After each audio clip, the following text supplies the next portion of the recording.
It is Wednesday, my dudes, and on this edition of the Locked On Sun Devils podcast, Connor is out, but Richie is in to talk to you all about the NFL Scouting Combine. As count them, 8 Arizona State Sun Devils football stars are going to be participating in the biggest workout of their lives in Indianapolis. Meanwhile, ASU Basketball, can they win their final 2 games? What's the likelihood? I'm here to talk about that and more on the Wednesday edition of the Locked On Sun Devils podcast.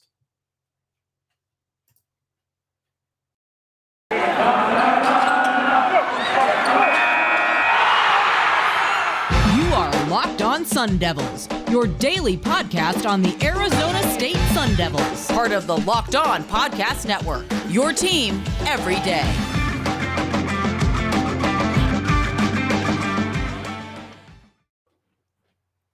And welcome to the Locked On Sun Devils podcast. My name is Richie Bradshaw. I will be one of your guides today through everything Arizona State football, basketball, and every once in a while we talk about a little bit of everything in between. But before we get started, make sure you follow me on Twitter at RichieBrads36. Follow my co-host Connor at CDrios, and follow the podcast on Twitter as well at LO_Sun Devils. Make sure that you are following the podcast wherever you get your podcasts, because remember that this podcast is free and available on all platforms, which includes, but is not limited to, I just drew a blank, Google Podcasts, Apple Podcasts, Spotify, the Odyssey app, wherever you get your podcasts on an audio platform, we're there and available Monday through Friday. We are also in video platform if you want to see my beautiful face on YouTube. Hit the subscribe button, hit the like button, leave a comment, share, all that good stuff. We look forward to all of those amazing comments. Meanwhile, this episode of the Locked On Sun Devils podcast is brought to you by RunYourPool. March Madness is here, and RunYourPool has a better way to create your bracket. RunYourPool.com, the premier sports pool hosting service. So, without further ado, let's go ahead and dive right into it. So, the Arizona State Sun Devils have 8 players heading to the NFL Scouting Combine, which includes Rashaad White, DJ Davidson, Chase Lucas, Jack Jones, Curtis Hodges, Kellen Deesh, Donovan West, and Darian Butler. Pretty much a who's who of all the Arizona State Sun Devils players that we had this year. These are all the guys that we are anticipating will get drafted. If not, they're going to be high priority undrafted free agent additions to NFL teams. But it's not a surprise that Arizona State has that many players going to the Combine. This ASU team had a lot of proven talent at the, or not at the, but on the football side of everything for the program. So offensively, there was a few stars. Obviously, Rashaad White was the big centerfold piece of everything Arizona State this year, in tune to his 15 touchdowns and 1,006 rushing yards this year. Rashaad White did everything. He was just an absolute master of his craft. He was a great receiver. He showed off some prowess as a return man last year in 2020, but in 2021, he had sparing use there because ASU figured out, well, hey, this kid's really good at football. Maybe we should risk him and play him everywhere, especially on special teams where the most injuries happen. But for a future NFL team, they're definitely going to be intrigued by that return man ability. Truly, Rashaad White brings just about everything to the table. In fact, I would go as far as to say, maybe call me biased on this one, but you would be hard-pressed to find an NFL prospect of a running back that's more complete than Rashaad White. You have higher upside guys, a Kenneth Walker at Michigan State. You have the Isaiah Spiller of Texas A&M, the Kyron Williams of, oh my God, what's Notre Dame. There's all sorts of really interesting running backs in this class, like tons and tons and tons. It truly is going to be like one of those pick your favorite flavor and just kind of stick to it. Well, Rashaad White should be everybody's favorite flavor because he brings everything to the table. And I mean, just the fact alone that he's such an elite receiver should be enough for an NFL team to want to take an early flyer on him.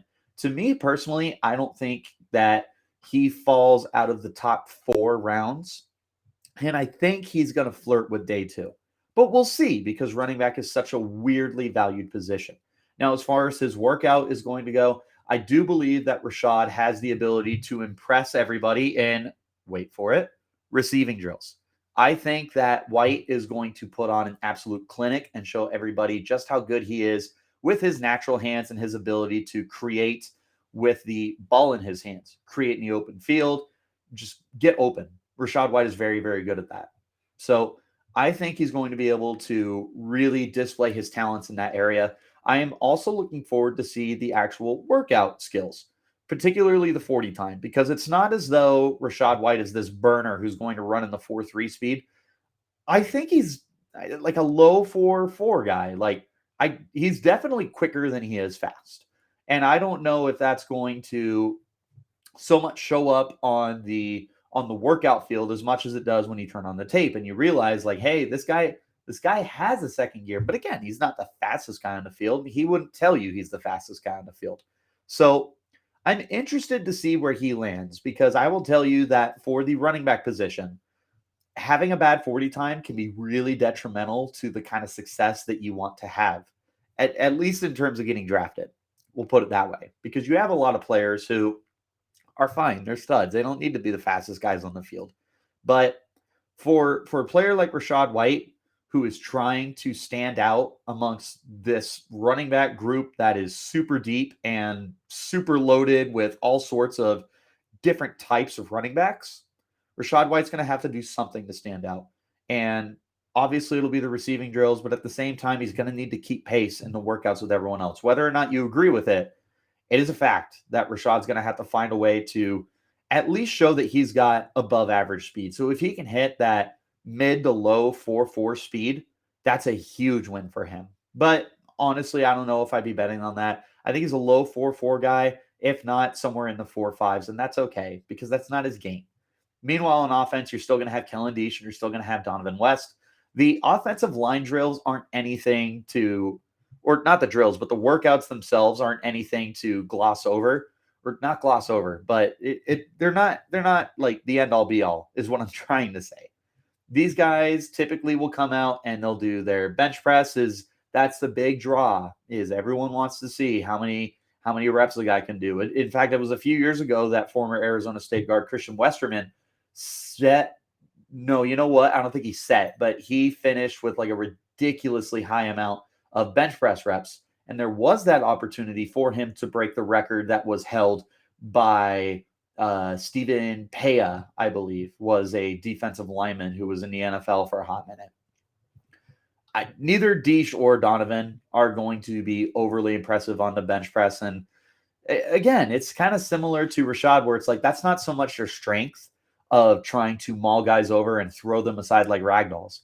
They're strong enough, and even then a little bit more than that, they're technicians, and they're very smart.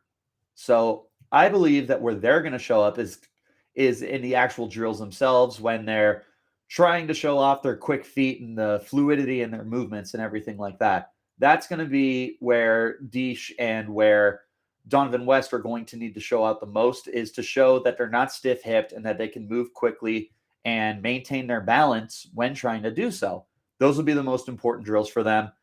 Obviously, people are going to look at like 3-cone and stuff like that. But again, for an offensive lineman, that's not the most important thing in the world. If you're looking at 3-cone, then what you want to see is their ability to bend the edge. But even then, this is an offensive lineman. I'm not exactly looking for my offensive lineman to rush the quarterback. In fact, it's the complete opposite. I wanted to protect the quarterback. And the best way to do that is just to show me that you're able to maintain your balance through whatever the workout is, because typically that translates pretty well on the football field. And based off of what we've seen from Diesch and West over the last couple of years, I would feel pretty good about their opportunity there to show out. That's the offensive side of the football. We're going to go ahead and take our first break. When we return, I'm going to break down the defensive side of the football for Arizona State players in the NFL Scouting Combine. But first, we have a quick word from our friends over at Built Bar. This is the time of year that I've pretty much given up on all my New Year's resolutions, but that's not going to be the case this year. I'm sticking to my resolution to eat right thanks to Built Bar. It almost feels like it's not even a resolution, because I actually enjoy eating them. If you haven't had the puffs yet, then let me tell you, you're missing out. They are the first protein-infused marshmallow, and they're fluffy, marshmallowy, and not just a protein bar, they're a treat. And of course, just like all Built bars, they are covered in 100% real chocolate. Puffs are a fan favorite with some incredible flavors. Yummy cinnamony churro, coconut marshmallow, banana cream pie. They're all so good. These are going to become your new favorite. They're low calorie, high protein. Replace your candy bars with these. They're better. A typical candy bar can be anywhere from 200 to 300 calories. If you go to built.com and scroll down to the macros chart, you'll be absolutely blown away. They're high protein, low calorie, high fiber, low carb, and compared to a candy bar, which typically has 240 calories, 30 grams of sugar, and dozens of net carbs. From mint brownie to coconut almond, and new for this month, the white chocolate cookies and cream. They're also delicious, and new flavors are coming out all the time. If you think a flavor might be good, they'll make it. It's delicious, and it will be good for you too. So go to BuiltBar.com right now, check out the offer, and use the promo code LOCKED15 to receive your discount. That's promo code LOCKED15 for 15% off at Built.com.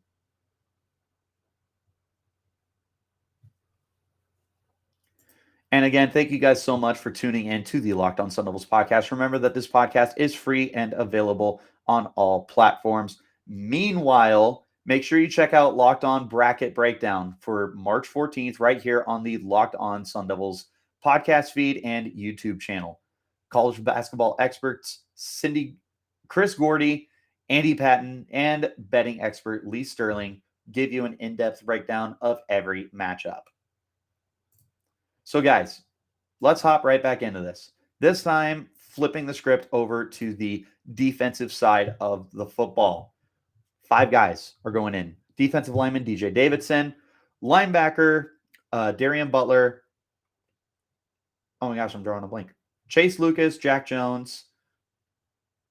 Well, now I just look totally dumb. Who's our last guy? Excuse me while I totally draw a blank on the final member of the scouting combine player. In the meantime, while I look this up, let's go ahead and talk about the guys that are already at the combine that I know for sure are at this combine. So DJ Davidson, the very first guy there. Davidson really came on in the second half of the season and proved himself to be an absolutely dominating defensive lineman. He looks the part of like a future run blocking and just a stuffing defensive lineman, a guy who's going to just wreak absolute havoc on defensive linemen and make it so that it's very tough on opposing players. It was Curtis Hodges. I'll have to talk about him at the end there, tight end Curtis Hodges. Anyways, so they have this good thing going with DJ Davidson in that he was able to really plug up lanes and prove to be probably the best and most consistent defensive lineman this year, with no offense to Tyler Johnson or any of the younger guys we had, but DJ Davidson was definitely the most consistent, and he made life very, very easy on his linebackers. We'll talk about them in just a moment.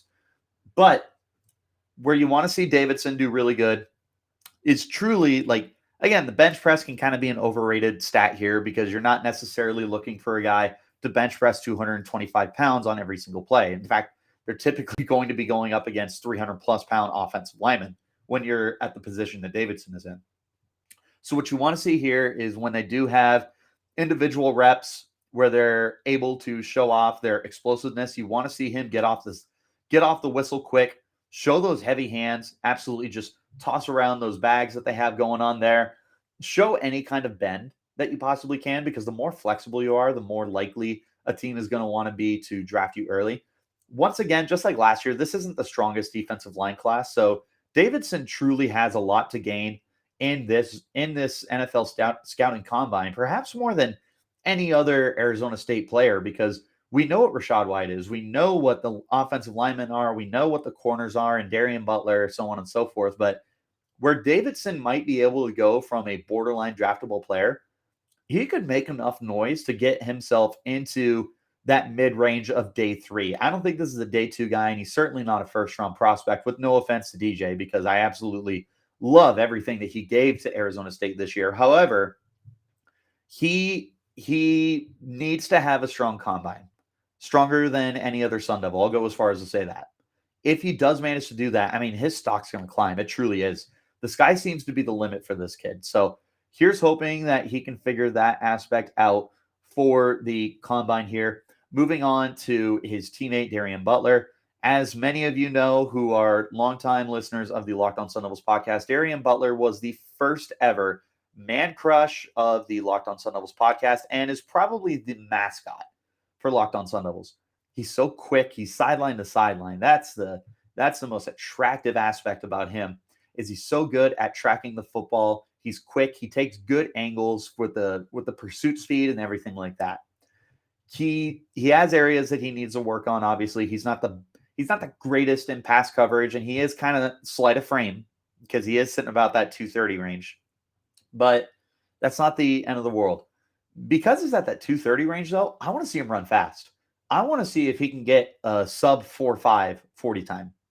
If he can prove that he's got the track speed to go with the game speed, that's going to go a long way with NFL teams. This is one of those instances where the teams are actually going to be curious about how quick a guy like Darian Butler can run.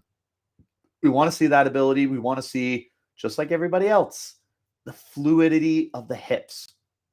More so, you want to see how he's going to be able to flip those hips and adjust to anyone in coverage that he's trying to cover. Speaking of coverage, I'm going to go ahead and go to the secondary now and talk about Jack Jones and Chase Lucas. So both of them, more than anything, are going to be needing to show that they can turn and run with any receiver. 40 time is important for their position as well.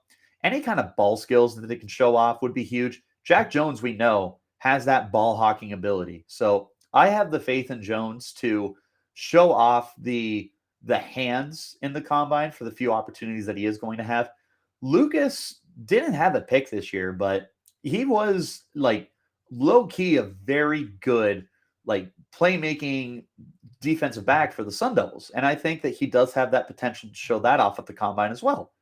I think he's a smart player, and that goes a long way with teams, honestly. But going back to Jack Jones, if there's one thing he needs to nail in the combine, it's not on the field.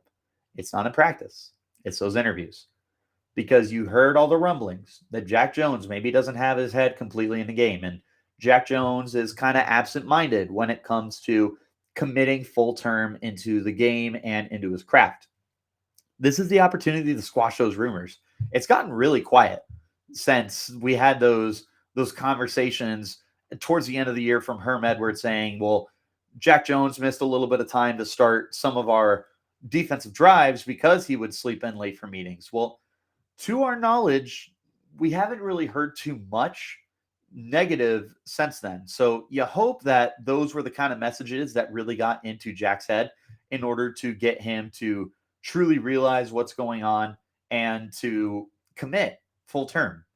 Just make that commitment. That's the biggest thing. So I do believe that Jack definitely has it between the ears when it comes to on the field. But does he have it between the ears when it comes to off the field? I think he does. And I think that it's pretty much going to be up to him to nail those interviews and tell teams like, hey, that's the old me. That's not the new me. And that's not who I am. And I'm better than that. And I'm fully committed and I'm here to give 110%. That's what you want to see out of Jack Jones. You just give the absolute best interview you can. Now, with that in mind, be honest. Definitely be honest. Because I can tell you right now that teams are going to go and talk to Herm Edwards. And they're going to ask him, hey, Herm, what do you think about this kid? He was telling us A, B, C, D. Herm can fire back and say, this is what I think. And I got news for all of you Sun Devil fans and anybody else otherwise. Herm is going to call, as Richie Bradshaw would say, a spade a spade. He is going to tell it as it is. He will tell NFL teams, because remember, he coached in the NFL. He's going to be nice and cut and dry with it. There's no guesswork with Herm Edwards. He's going to tell you, hey, I don't know about this kid. He seems like he doesn't want it as much as another guy does. So, Jack, if you're listening for some reason, just be honest, dude. I have faith that you're going to nail these interviews. All the faith in the world. Now, tying back, I did forget to mention Curtis Hodges in the first segment, so I'm going to talk about him very briefly here before we move on. I'm so lukewarm on Curtis Hodges, as people know. I wish he was more consistent this year because there were some really bad drops and a couple that actually led to interceptions. There was also those times where he looked like this yak machine and like he could really create yards once the ball was in his hands. He looks like that kind of joker move tight end where you can just line him up out wide and let him kind of do his thing as a receiver. I like that upside, and I think he is a better athlete than myself or any other people are going to be willing to admit. So where he can stand out the most, just in the receiving drills, catch everything. Do not drop a single pass, or else we're going to be sitting there and we're going to be like, "Yep, that's kind of the Curtis Hodges we know." So catch everything, show those soft hands, show that ability to move quickly. Speaking of quickly, you guessed it. Let's see if you can run fast on the 40 time because there's some pretty good tight ends this year. And some very interesting guys like a Jalen Weidermeyer. I can't remember his first name, but Otto or Otten, something like that, up in Washington. Jake Ferguson from Wisconsin. There's a bunch of interesting prospects this year, and Curtis Hodges definitely seems like the odd man out. Well, this is his opportunity to change some minds, turn some heads, and prove that he is worthy of being selected in the 2022 NFL draft. So, with that being said, that's going to go ahead and close out the football segment of this podcast. When we return, I'm going to be closing us out with some basketball and talking about what the odds are that the Sun Devils can end the year 2-0, end the year 14-16, and have some really good momentum heading into the Pac-12 tournament. March Madness is only 2 weeks away, and that means you need to start thinking now about where you're going to go for your bracket this year. Are you going for the usual or are you going for the best? Well, we've done our homework, and we're telling you right now to go to RunYourPool. Along with standard brackets, RunYourPool offers game types like Survivor and Pick X. Both are really fun in their own way. They have options to edit scoring and more intel to make your picks, all the stuff that you actually won't find on ESPN or CBS. If you got a business, RunYourPool can help you take some of that madness magic and play alongside your employees and even gain customers. Plus, they offer full white glove customer support, custom branding, and one of the 3 easiest 3-minute setups you'll ever find.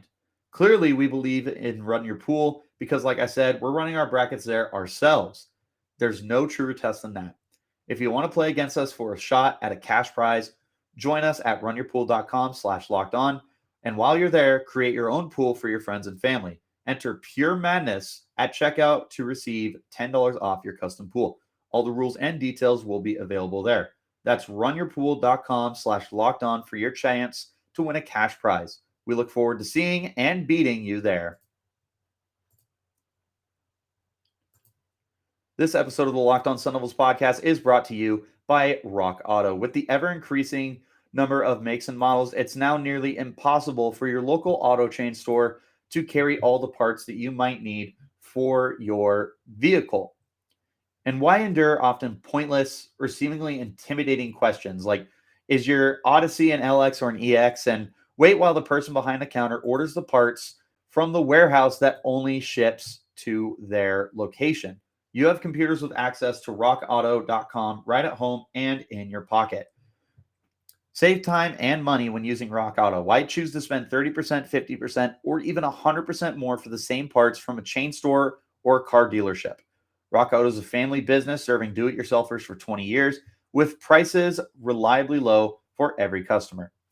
Go explore their easy-to-use website today and find a solution to your auto part needs. Go to rockauto.com right now and see all the parts available for your car or truck. Write Locked On in their How Did You Hear About Us box so they know we sent you. Amazing selection, reliably low prices, all the parts your car will ever need at rockauto.com. And we're back for the third and final segment of the Locked On Sun Devils podcast. Thank you guys so much for tuning in, as always. So we got to talk some basketball now. What are the odds that the Sun Devils can actually finish out the year 2-0, their final 2 games being versus Stanford and versus Stanford and versus Cal in the opposite order. So we play Cal tomorrow night And then we play Stanford Saturday afternoon, actually. Both of these games being in Tempe. So you got to like the chances right off the bat with the fact that you are playing at home with a somewhat good home field advantage. There is that opportunity for you to close out really, really strong. And what you're going to need here is a little bit of help from the teams ahead of you. If you can find a way for Washington and Stanford to lose out and ASU win out, you would actually shoot up ahead of both of those teams in the Pac-12 standings and put yourself as the sixth team in the Pac-12. However, that requires Washington and Stanford both to lose out. I don't know either of their schedules off the top of my head. Stanford actually beat Arizona State earlier in the year, while Cal, I believe, also beat us. Yes, and Cal, woof, they dropped 20. They beat us by 24. But granted, that was before ASU was starting to get on the hot streak. And that's something we need to take into account now is ASU has won 5 of their last 7 games. Yep, had to double check. I was doubting myself for a second. Yeah, ASU is as hot as any team in basketball right now.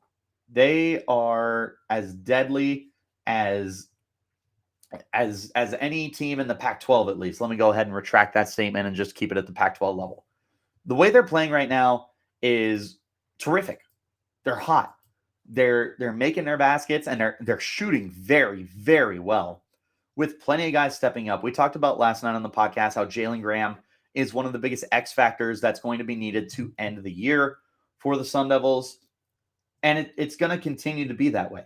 He's a very, very important part of what Arizona State wants to do with the ball in their hands. They want Jalen Graham to take those opportunities because right now, more often than not, it feels like he's making his shots and he's putting the Sun Devils in a good position to win. We just need to see the consistency out of DJ Horn again, because when Horn's on fire, it feels like we have a chance to win every game. And for Marion Jackson, I feel very confident that he's going to continue playing at the pace that he's played at, because it just feels like they have an absolute perfect role for him right now. So no point in trying to mess up a good thing that you got. Marion looks so good. And I know I've been gushing about him for a while now, but I'm going to continue gushing about him because he's such an exciting player. And he's not making those mental mistakes that he was, where he's been a good passer all year, but there's some opportunities where you just kind of sit there and you're scratching your head. And then there's those times where he's taking the hero shots and you're like, dude, just stop and get the layup, drive. Do something a little easier than trying to shoot the ball a foot behind the line. It feels like he's really started to find his groove, and that's awesome. Finally, Kamani Lawrence. Kamani's been a stud the whole year. Easily the most consistent player for the Sun Devils. He needs to continue that consistency. At this point, you don't need him to be your top leading scorer or anything like that, because right now you have the guys around him that are able to help pick up the slack and really make it so the Sun Devils are staying on top of everything. So how do we feel about our chances to win out? I feel confident. Here's the thing. I love that you're at home for these final 2 games.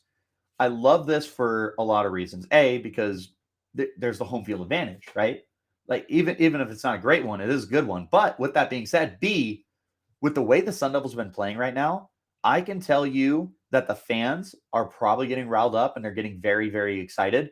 And they want to see their Sun Devils find a way to win out 14-16, which isn't terrible considering the way that you started off the year. A 14-16 record is actually not that bad, all things considered. But they want to see their team finish out strong and even more so carry that momentum into the Pac-12 tournament, which will be next week. So if they can continue this momentum, we could seriously make some good noise. And I know we've been saying it for a while, but with the game being tomorrow night, and me and Connor will preview this tomorrow before the game, I like our odds. I'll tell you right now, I'm taking the Sun Devils to win confidently. Now, are they going to win by 30? No, definitely not. Are they going to win by 10? I don't know. But they are going to win. They're going to scratch claw and fight their way to a win against Cal on Thursday night. And then Stanford on Saturday. Again, call me biased, but I am going to take the Sun Devils to win. And I actually feel more confident about that game than I do about the Cal game, which is funny because Cal is 5-13 in the conference and Stanford is tied with us with an 8-10 record. But yet, for whatever reason, I feel more confident in that game against Stanford than I do against Cal. Maybe it's because I think the Sun Devils are going to kind of have that mentality looming over their head of, we really let Stanford get away with it last time, because they put them on the line God knows how many times with more opportunities to get those easy points from the line. So you just need to make sure that you're not making those same mistakes and those mental errors and giving them more opportunities than they need. And because of that, I think they're going to speak softly, carry a big stick, as a famous President Teddy Roosevelt once said. And I think that the opportunity is there for them to close out the season very, very strong. So with that being said, that's actually going to go ahead and wrap up this edition of the Locked On Sun Devils podcast. As always, thank you so much for tuning in to this podcast that is free and available on all platforms, which includes but is not limited to Spotify, Odyssey, Apple Podcasts, and Google Podcasts, as well as YouTube, where you can see our beautiful smiling faces as we talk Arizona State Sun Devils. Make sure that you follow us on Twitter as well. Myself at RichieBrads36. You can follow my co-host Connor at CDrios. And you can follow the Locked On Sun Devils Twitter page at LO_Sun Devils. So thank you so much for making Locked On Sun Devils your first listen every day. Go ahead and make your second listen Locked On NFL Draft. Ryan Tracy and former NFL cornerback Eric Crocker bring the NFL Draft to life every day with insight and analysis on college football prospects and NFL front offices. Just like the Locked On Sun Devils podcast, it is free and available on all platforms. And until next time, you keep it locked right here on Locked On Sun Devils.